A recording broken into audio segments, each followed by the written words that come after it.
Oh, hey, welcome back to the Diamond Down. How's it going, Chase? How you doing? Doing great, brother. How are you? We're recording on Valentine's Day. You got any plans with your lady tonight? Um, Actually, yes, we're gonna get drunk and cook together. Nice, We've nice. already gone out. I got back. Yeah, I'm back in Miami, and I still got this The Christmas tree up. Christmas tree. Yeah, it's not coming down. St. Patrick's Day, Christmas tree. I love April it. Fool's Day, Christmas tree. Um, okay, dude, let me tell you something. Actually, first of all, tell me about your Valentine's Day plans. I'm curious. What are you and Jamie getting into? So we actually just figured out that we were going to have plans. We thought that I would be taking my younger daughter to dinner, and then she would be taking kind of hanging out with the other one at home or something. But last night we ended up taking the girl out to get ice cream. So the almost 4 year old got a little ice cream. The almost 1 year old didn't get any, but we kind of played, went to this ice cream shop. It was cool. And then tonight I thought I was doing a dad daughter date. My wife just texted me saying that my mother in law is going to watch our two kids plus my other two nieces. So she's going to watch four kids by herself. So myself and Jamie can go to dinner, plus her brother and his wife. And they made reservations at the same restaurant like an hour apart. That way she gets a little bit of help kind of staggering. So we're going to go to some Italian restaurant down the street and it should be nice. Oh yeah, Chase, date night. Let's go, man. Date night, first one in a long time. What about Did you get yourself? any gifts? Did you get any gifts or anything? I DoorDash some stuff to the house. I bought like a bunch of flowers for the wife and some chocolates, and for the little ones, I got some teddy bears delivered. So just kind of low key flowers, chocolates, and teddy bears. What about yourself? Nice, man. It's a little basic, but it's okay. Um, Yeah, the little ones love that stuff, and the wife, she just had her birthday over the weekend, and we kind of went all out for that. So um, yeah. otherwise, I get nailed 2 3 days in a row with just more expensive gifts and things. So she did like a nice staycation at a nice hotel in Newport Beach with her friends, nice dinners and all that. So that's just a lot to do that. Plus, we hosted a Super Bowl party and then her birthday all within like 2 or 3 days. Yeah, listen, I got Christmas, 6 month anniversary, birthday, and Valentine's Day within like 60 days. Actually, less. It's like 45 days. So Insane. don't worry. I know, man. Yeah. But yeah, I mean, with us, like we just I don't know. We went shopping. We went to dinner. Like I got all kinds of stuff. She actually did a lot for me. Like she spent some money. I don't even know where she gets money. Like she doesn't work, but whatever. Anyway, she's a student. Dude, before we jump into the first topic, let me just say, all these people that say that you don't need a degree, you don't need to go to business school, you don't learn anything in business school, I found out they're lying. For the first time in my entrepreneurship career, I've needed information that I would have gotten in a business degree. What information? So, you know how I'm applying for this visa? Yeah. I needed a business plan. I needed to like write a business plan for the company so I can like show it to the whoever the embassy is. And Interesting. I didn't know how to write a business plan, and I was thinking, I was like, man, if only I was in a business degree and spent 4 years in school, I would have known how to do this. But have you ever had to write a business plan? Yeah, it's like the one thing from school that we had to do in business school, but I always thought it was pointless. Dude, you gotta be able to do it in probably 2 seconds with ChatGPT. Go write the business plan with ChatGPT and call it a day. Oh, you know what? I always forget that ChatGPT is a thing. You should do it, bro. Probably. Right. It's actually good. Oh, you already did it. Yeah. Okay. It's pretty solid. But yeah, so I'm glad that's over with. But honestly, I never thought that the day would come where I needed the degree, and honestly, I almost hired some MBA dork for like 250 bucks an hour to write me one Oh instead. my god, dude, you Um, should do a video. The one that you wrote right on the business plan plus like a ChatGPT version, and you should do like a business plan like video on like which one did I write, which one was ChatGPT, and then at the end of it, like break it down, like what you thought was good from yours, what you thought was good from the other. Um, if it's not too revealing of the actual business, that'd be a kind of interesting video. Like, that is interesting. I mean, it'd be cool just for me to do it myself. It would literally reveal everything that I don't want people to know. okay, But, yeah, okay, but it maybe would, redact a few things. yeah. All right, dude. First topic. Zuck becomes a UGC creator. Did you watch that video on Twitter or LinkedIn or anything? No, I saw people talking about him, but I didn't bother looking at what it was. Tell me about it. So basically, what happened was, I mean, obviously, like like the Apple Vision Pro is out right now. Have you heard anything about that, really? I've seen like random things on the feed. Again, I haven't paid too much attention. I Oh, probably you're should, but I haven't. all right. So basically, like the general sentiment is that it's actually pretty good. But you look kind of like a geek when you wear it outside. Like we just don't wear it outside. Um, I haven't really seen anything bad about it. Like I've seen a couple of videos on TikTok and stuff of people talking about how like it's sick. Where like if you're watching a game, right? For example, it would have been great for the Super Bowl. You got the thing on, you got the game in front of you. You got stats over here. You got a That's breakdown sick. over here. You got Twitter feed behind you, and you can literally in 3D like turn your chair and look at the game here, and then look over here, and then something else is there. And it's kind of cool. I don't That's have. sick. I was gonna order one, but they're not available in Canada. So when I was in Canada, I couldn't get one. But now I might. I might go check it out. But I'm sure the Apple Store near me is probably sold out. But you know that Meta has something similar. Like sort of like it's almost like the Android version of that, where it's Yeah. like I don't know if they're talking about the glasses or if they're talking about they have like an actual thing. What's it called? Oculus? Is that what it's called? Yeah. I think Oculus. Yeah.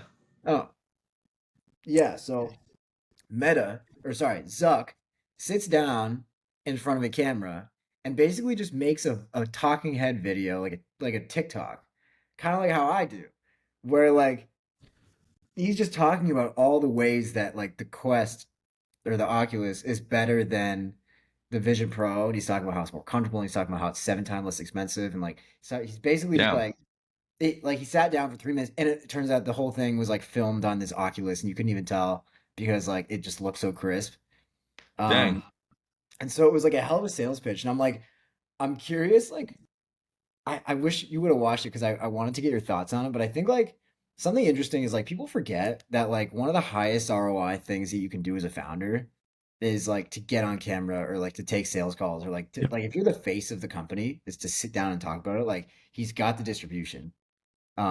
And he just like made a video talking about how great it is. Like it's probably better than an ad. He probably sold like 50,000 pair or not pairs or headsets or whatever it is. I don't know. I don't know. What do you think about that? Sort of like founder brand leaking into like Fortune 500. Yeah, I think that's sick, and that kind of reminds me, like on a related topic, but unrelated, was the whole thing with Kanye and his commercial. I Yeah. saw a little bit. I saw a little bit more of that, and I actually have some inside data on how it performed. Mm. I got a screenshot of like how it performed. How'd Can't you get reveal that? where it came. Was that? Oh, just tell me after. I can't reveal where it came from, but so like that video, right, that Kanye made kind of sounds familiar and similar to what it sounds like Zuck did, just like very personal, shot on an iPhone. I'm guessing Kanye's video probably was like lower quality, maybe intentionally, right? It kind of just seemed like was he in a car in his room? It was like kind of dark. Yeah. I kind of watched it briefly, um, and I've seen a lot of stuff on social about that. Everyone's saying different numbers. He spent this much. He spent that much. I think he spent less than the 7 million because, from what I understand, it was strictly a local ad. So I think he spent like low seven figures on that. I'm trying to find the exact data, but like I think the first 24 hours he had done. Oh, I got the screenshot. He did 26.8 million in sales. Damn. He had 7.8 million online store sessions, 402,000 orders, and his conversion rate was about 4.5%. Um, We know so what his, was that we know what his margin was. don't know margins, just know some of those details. Hmm. Um, so yeah, I can't say too much more, but I already said a lot, I guess. But I heard about that and long winded. Like I think those videos, to your point, like face of it, founder led brand, crush it. Clearly, I think Zuck probably crushed it. Kanye clearly crushed it, and a lot of the stuff I shared was public. I saw a lot of numbers were pretty close. His team had said something like they had done 19 or 20 million dollars, I think, within the first like 12 or something hours. Um, so a lot of this data actually is public. I've seen a lot of it, but I'm just confirming with the source. Tell me more after. I'm curious how you know this. Yeah, Um, I will. yeah, that's interesting. I just think it's cool. Like, I mean, dude, like listen, we know Jimmy Kim is a fan of the pod. Uh, and we talk about him all the time because like he's really, really good at like sort of leading from the front and like he has basically no ego. He's like always down to get his hands dirty. I saw this thing where it was like someone else tweeted that like Jimmy Kim got into someone's Klaviyo account to fix some issue faster than Klaviyo support could. Bro, he's done that for me a handful of times. I'm still Yeah, waiting on Klaviyo to respond to an email from 14 days ago. Anytime I ask Jimmy to help me with anything, it's like 14 minutes, 14 seconds. Klaviyo is yeah. like 14 years. Oh, yeah. So, I mean, Jimmy Kim's a good sort of like, I guess, smaller example because, I mean, they're not doing billions yet, but they probably will one day. Um, but yeah, I like that when founders kind of have like no ego and they're just like, yeah, whatever, I'll make a video. Like for consumer brand stuff like that, like it really does make a big difference. Like I remember back when I first started copywriting, the one guy I looked up to a lot was Eric from Beer Brand. You know Yeah, Eric? Have you met him? yeah. He's Yeah, tall, very tall dude. and very hairy. He's a hairy man. He's got a big beard. Very it makes sense with his brand, but yeah, he was making YouTube videos. Like he was tweeting from the Beer Brand account. He was writing his own emails. Like he was doing all this stuff because like it was like a personality led brand. And I don't know. I don't know if because Bezos isn't really Amazon anymore. I think he have to step down. But like I don't know what like and you don't want Bill Gates talking. I don't think that's good. People like Bill Yeah, Gates. Who else is like like a founder like that? I guess Elon kind of does that with Twitter, but again, it doesn't really help him that much. I don't know. What do you think? it probably normally hurts him, right? More than anything. Yeah, I think Um, the stuff goes down every tweet.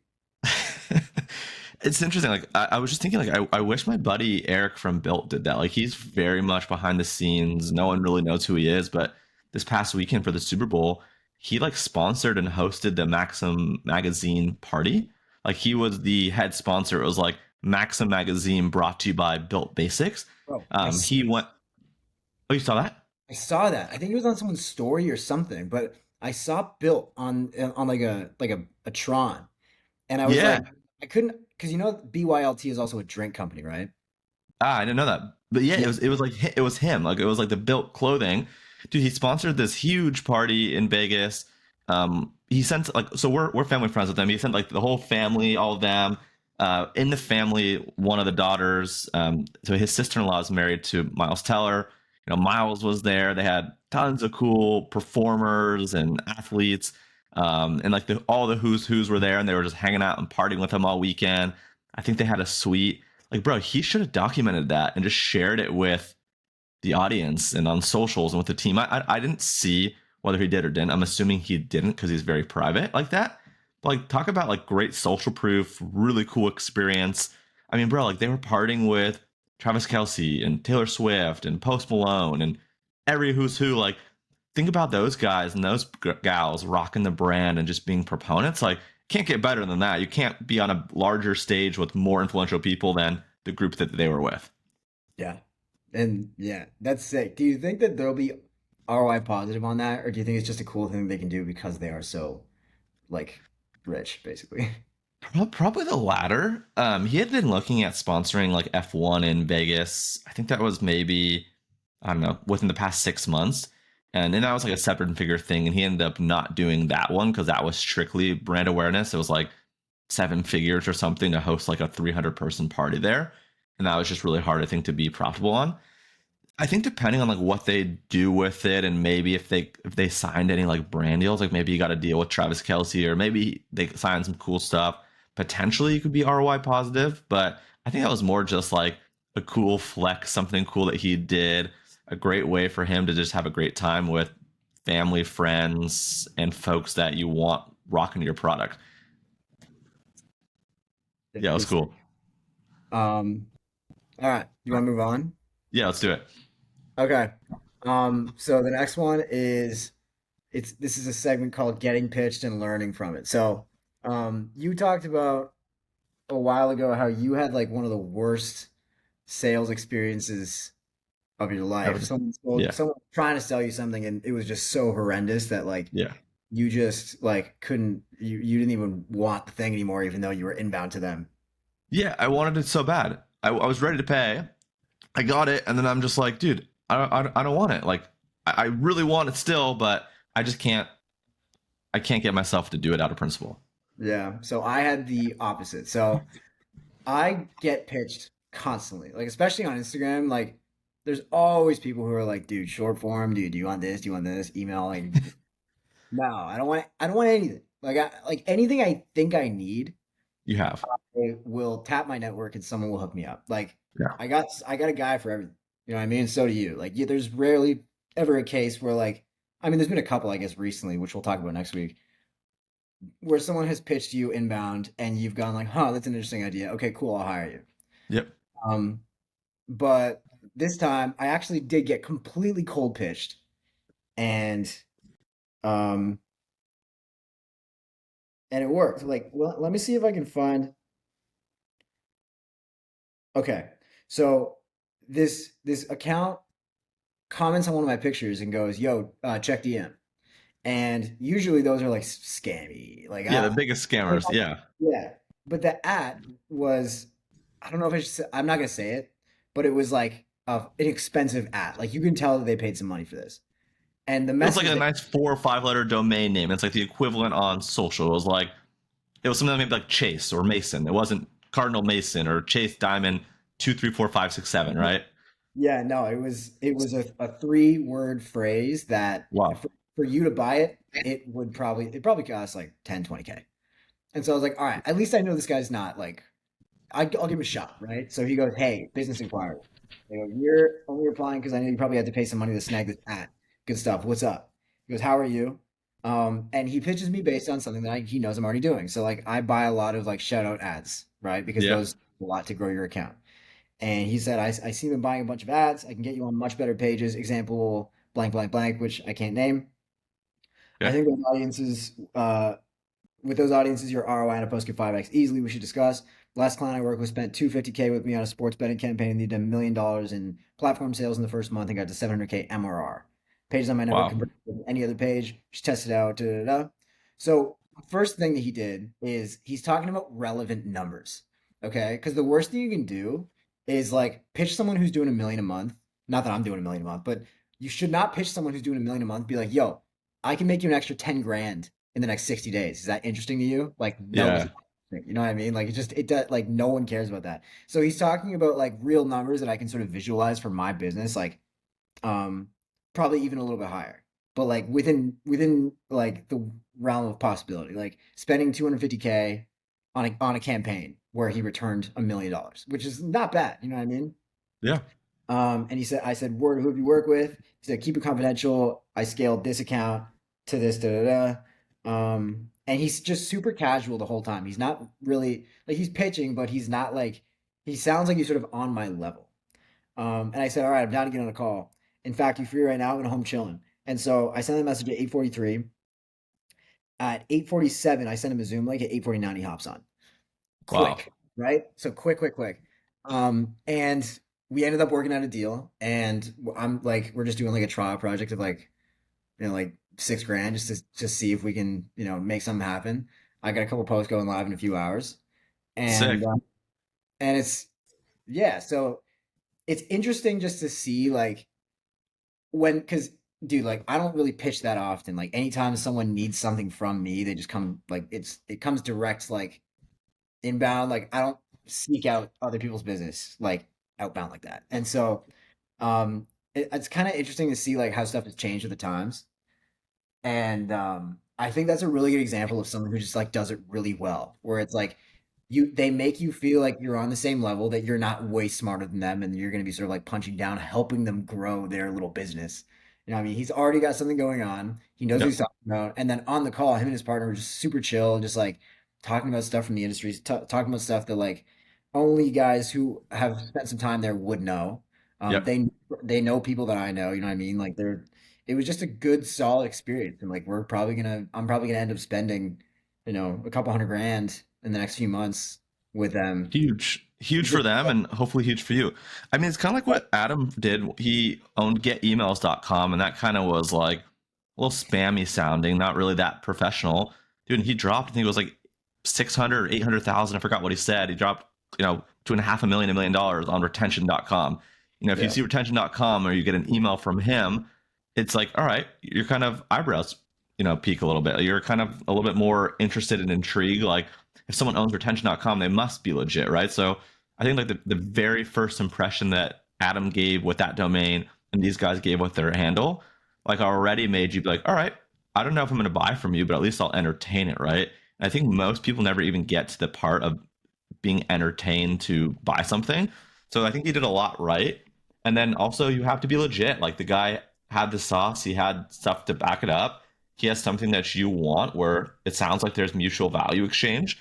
What's your expectation on 6 grand? Do you have an expectation of I want to make 6 grand back? I want to see if I can get this many eyeballs or impressions. Like for you to kind of test at 6 grand, like what are you looking to see? I think here's what'll probably happen. On $6,000, I'll probably get like 2 to 5,000 new followers. Okay. From that, we'll probably have maybe 300 people who are interested interested in my service. Okay. And in the next 2 weeks, I'll probably see out of 300, definitely 5 to 10 people book calls at close. You know, so we're growing the pie. A small chunk of those people are actually going to care about what I have to say, and then a smaller chunk will actually buy. But if 10 people book calls, dude, we make 50 grand, and we're Yeah. 10x on that. So like, listen, and that's not like a hard number. I don't actually know, Yeah, but of I know course. I convert an audience really well, dude. You know what's crazy? Yesterday, I did a story call to action, and I got like 14,000 story views on With this. 14,000 story views on a call to action, like to book a call. It wasn't to book a call. It was for a lower ticket thing. But dude, I got yeah, like 14,000 stories. It was insane. Um, That's crazy. so yeah, I don't know. I don't know And you what have it what, is. 60 something thousand followers, is that right? 65, yeah, 65K. 65. So as a percentage, that's huge, especially for social. Like to Yeah, get 15,000 of 65,000 people, that's what, like 1/6. That's a big number. yeah. Dude, like Dude, that's most interesting. I like wish. yeah, no, I usually get between like 5 and 8K, but to get 14K was like that's good. That's really good. Yeah, that's solid. You could do some damage with that.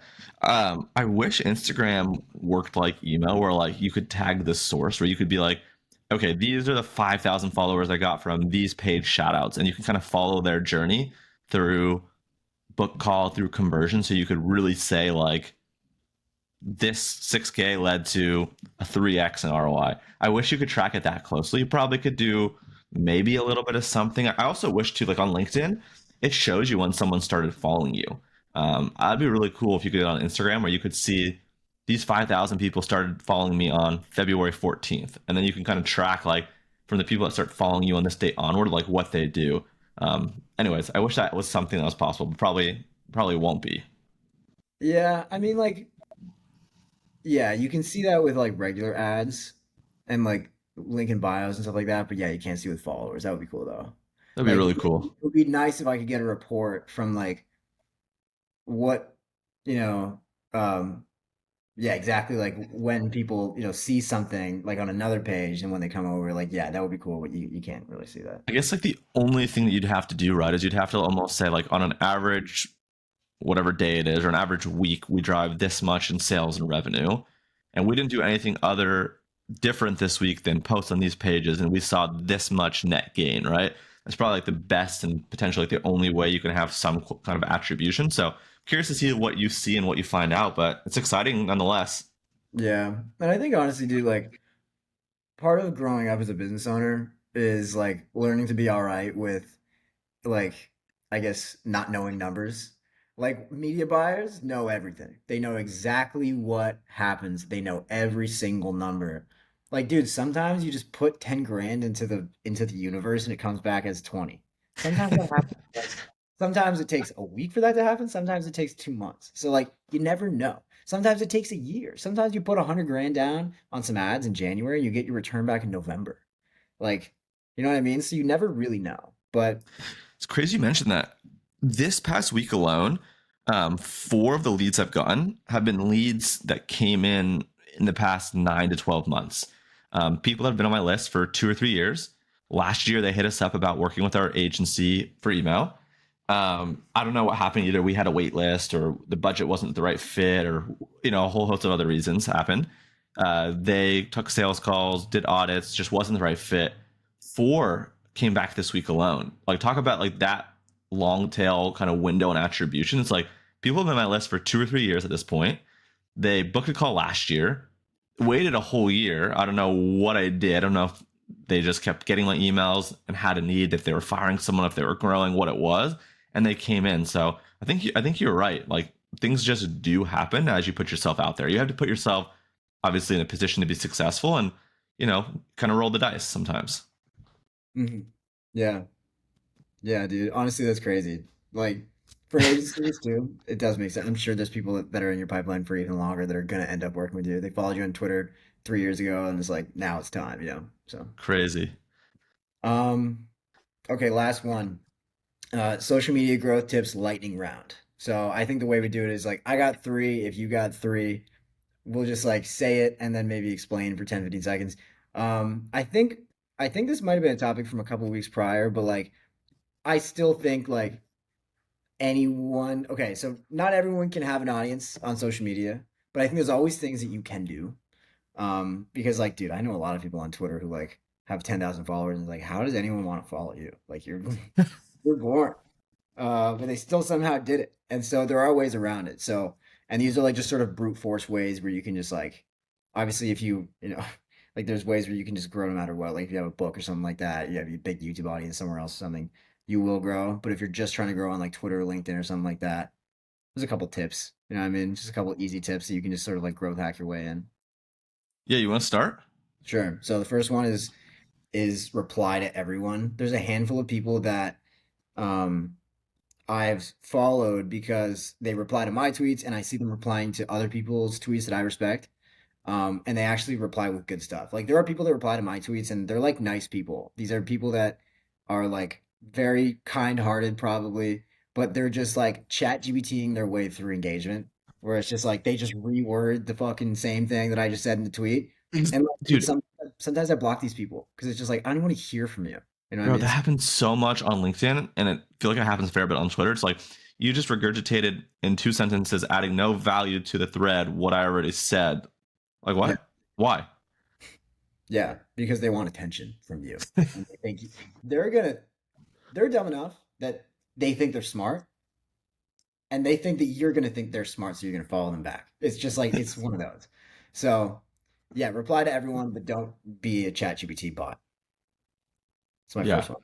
I like that. Yeah, I saw someone, a big influencer on LinkedIn yesterday, was talking about like if you're starting on LinkedIn, like start writing comments. Like you don't necessarily need to post your own content, just start with content, like with comments. I thought that was kind of interesting. I think obviously you have to do both. I think you should be creating content, or else there's no reason for people to follow like an egg profile or a blank page. So I think you do need good content, but you really can get away commenting on people's stuff. I've seen people like give tips and recommendations of like make sure that you're following, you have notifications turned on, that you're like quick and early to responding, right? So I think that's a great one. I think on that similar vein, right? Like finding a group of people at your level and slightly above your level that are your friends, colleagues, coworkers, industry folks that you kind of form a little mini kind of supporting group with, that kind of just boost each other up, right? You kind of just engage with each other's stuff. Content has to be good, has to be something that you vibe and gel with, not just engaging with them to engage, but stuff that you actually feel like you can add insight to, and things that you actually know to be true. So I think finding like 3 to 5 people that you guys can kind of grow together with is a really underrated one. Dude, I had that for a while too. Like in my early days on Twitter, like for the latter half of 2021, there was like an engagement group chat basically where like we were all the same age, we were all in business, we were all doing the same thing, all crushing it. We were called New Money. And it was like 15 or 20 of us and we would all just like it was usually me and Luke Alexander like just dropping big threads and like we'd be like, "Yo, can you guys help us out?" And so like a handful of us grew really fast, and a couple of those guys are still sitting at like 2,000 followers, and like they just never kind of tried. But that's a big one. I forgot about that. That was some good memories, bro. I miss those guys. I'm gonna hit that group chat up. Group chat. Yeah, drop a thread and be like, hey, everyone, hit me up. You haven't hasn't been talked to in like 2 years. Hit me up, boys. Boost me. Yeah, yeah. Can you guys boost this? Thanks. Yeah, I go think the shoot. other one, I have one more kind of on that note too, is like Right. So far to summarize, kind of be the reply guy or the reply gal. Obviously, adding value, not chappy GPT regurgitation.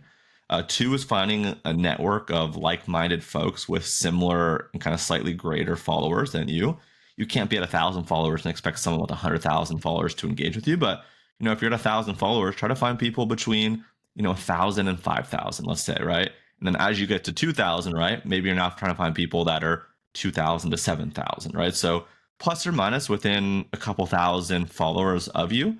And if you are someone that's really legit and you have a great business and a great following offline, you might be able to get people that are slightly bigger just because they want to be associated with you. Even though your following online isn't huge, maybe you've built a huge business or sold something or you've done something notable. And I think the other one I was going to say, sorry to kind of go back on another one is runs low budget ads. I really think like running low budget ads on Twitter, for example, is a great move to get things in front of the right audiences. So, um, say you create content on copywriting, right? Maybe you spend 5, 10, $15 a day boosting your copywriting tweets, targeting audiences like Cardinal Masons and mine and other copywriting accounts, right?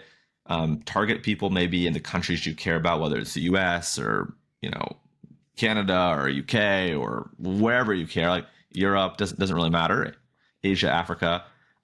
Run low budget campaigns, just trying to boost your content in front of those people. I think that's another great way to start just getting the repetition out there and getting people to feel like they keep seeing you. And then maybe when you post organic stuff, after a certain number of times, they just are going to follow you.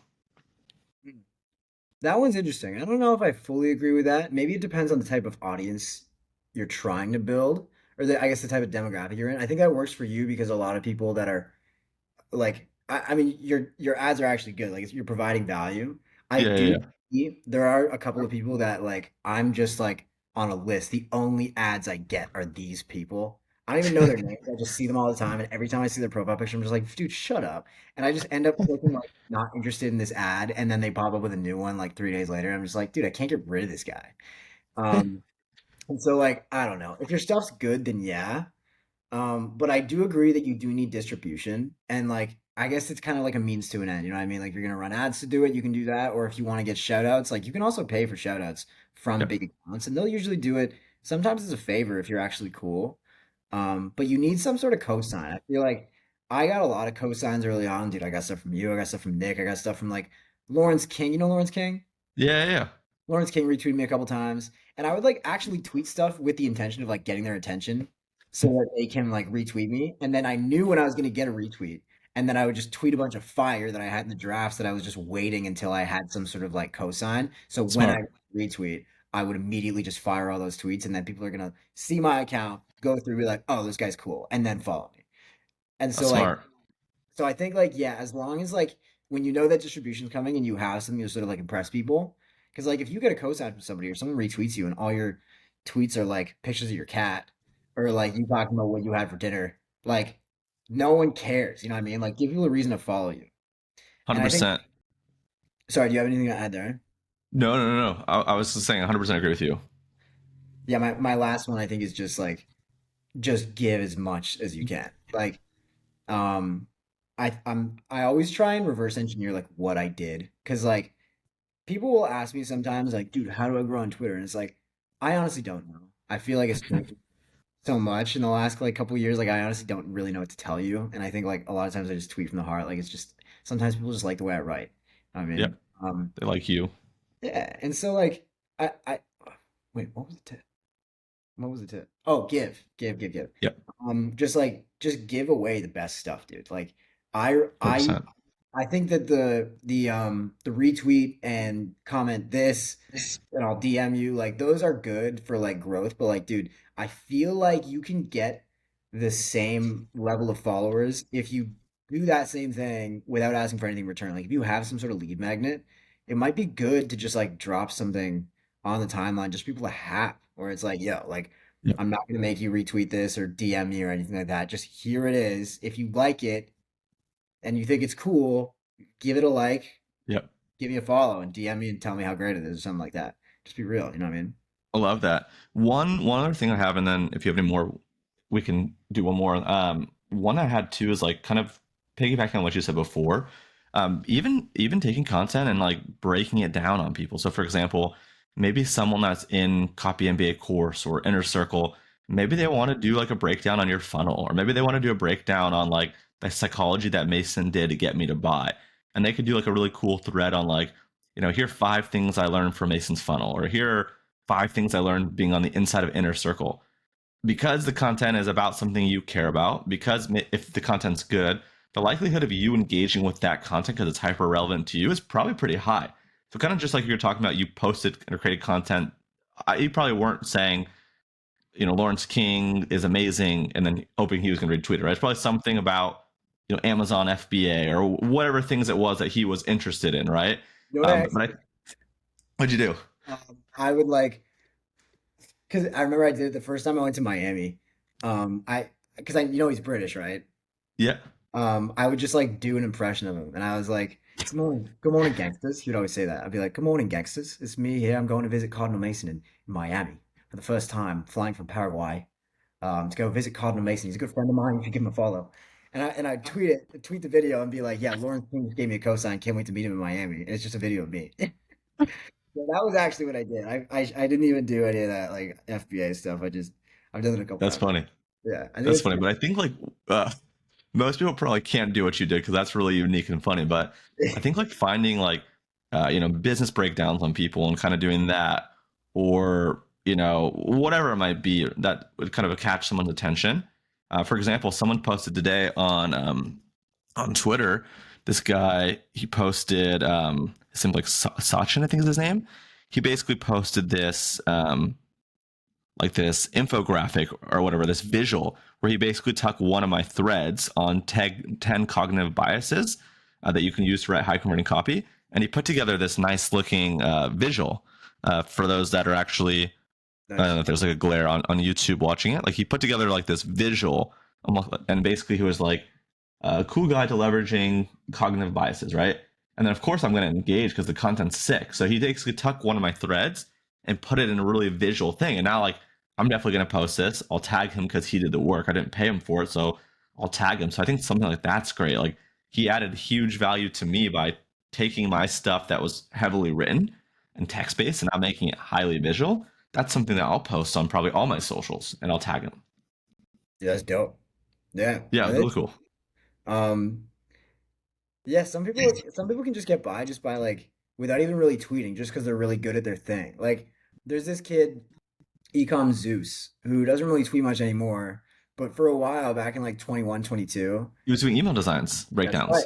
He was doing email Yes. designs, and everybody wanted to work with this kid because he was so good, and everyone like no one else was really doing designs like him. He was just Dude, I killing. paid him. I saw his stuff come across my feed, and I DM'd him, and I paid him to build some templates for me for like the software I was building. So Uh-huh. it works. I don't know why he stopped. Maybe he got too busy. But I remember that guy. I worked with that guy. Yeah, and he was like this 19-year-old kid from like the middle of nowhere, like some third world country. I Crushing it. Yeah, but he was great. I think he was from the country of Georgia, I'm pretty sure. Oh, really? And he was Um, very, very kind, very affordable. So it was great. I don't know what happened to him, but it was great.